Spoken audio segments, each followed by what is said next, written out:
Just as it was in the days of Noah, so also will it be in the days of the Son of Man. People were eating, drinking, marrying, and being given in marriage up to the day Noah entered the ark. Then the flood came and destroyed them all. It was the same in the days of Lot.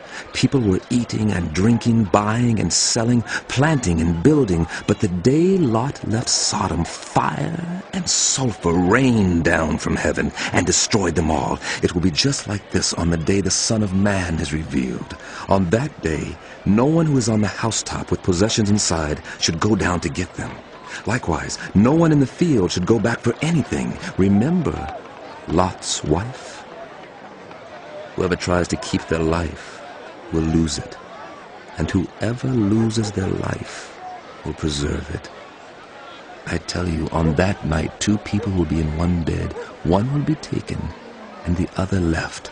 2 women will be grinding grain together.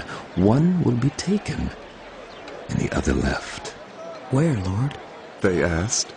He replied, Where there is a dead body, there the vultures will